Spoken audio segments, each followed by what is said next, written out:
demonstrações contábeis, um assunto, um tema que assusta algumas pessoas. Mas para você entender um pouquinho melhor, são os documentos financeiros que todas as empresas precisam divulgar durante o ano. E esse foi o tema do trabalho de conclusão de curso da Nelly, com quem a gente conversa hoje, diplomado do curso de Ciências Contábeis aqui da Univates. Tudo bem, Nelly? Tudo certo. Da onde surgiu a ideia por esse tema? O que tu quis apresentar com essa pesquisa?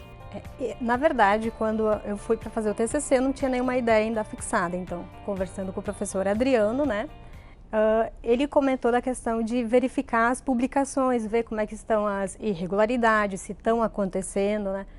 Ele pediu para mim dar uma pesquisada sobre o assunto para ver se eu me interessava, porque o propósito dele é que o aluno aprenda com isso, né.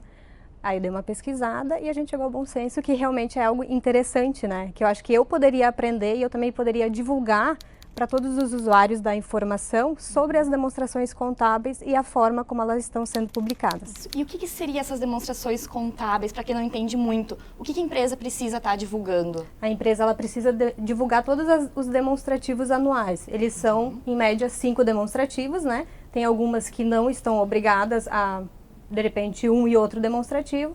Mas assim, os padrões são balanço patrimonial, a demonstração do resultado do exercício, entre outras a DMPL, né, o fluxo de caixa. Então todas essas são demonstrações que inseram o exercício de um ano dessa empresa, então. Tá certo. E quais foram os resultados que tu acabou encontrando nessa pesquisa? Então, das 100 empresas que eu analisei todas as demonstrações contábeis, né, 75 tiveram algum tipo de irregularidade. Só é interessante destacar, né, que essas irregularidades elas se referem mais a erros de forma qualitativa, então que podem interferir na qualidade das demonstrações contábeis e não na questão quantitativa, erros em relação a números, né. Tá.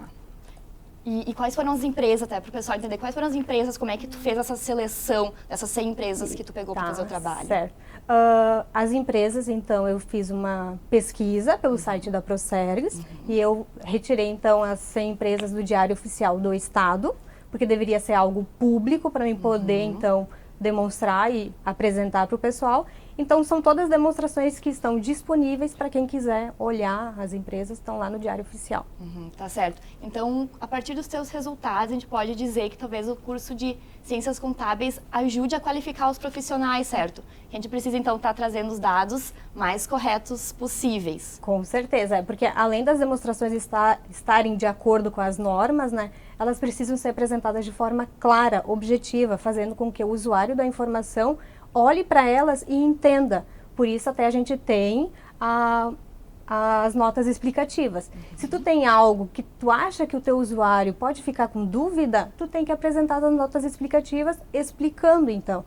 Porque o objetivo delas, né, é apresentar a real situação da organização, no caso. E então, a partir disso, tu acabastes encontrando, né, alguns resultados, né? Mas isso, então, a gente pode estar durante o curso desenvolvendo isso. Como é que o profissional, como é que as empresas vão estar divulgando isso? Os alunos de ciências contábeis, diplomados, né, os contadores, então, tem que estar trabalhando para conseguir trazer essas informações de forma correta. Isso aí, é que para te publicar, tu tem auxílio dos órgãos fiscalizadores, que eles emitem cartilhas, né? Tu tem a própria legislação, então tu tem fontes para ir atrás, para verificar se tu está publicando de forma correta. Então, assim, cabe ao profissional observar isso e não simplesmente publicar porque é a sua obrigação. Não, tu tem que publicar algo que está livre de erros, né? Que não vai ser uma demonstração errônea, então. Sim. E as tuas expectativas antes de começar o trabalho? O que tu estava esperando? Foram os resultados que tu imaginava? Conta um pouco sobre isso pra gente. Não, assim, ó, como eu trabalho no escritório de contabilidade, né? Mas eu não trabalho na questão dos fechamentos. Então, eu senti muita dificuldade.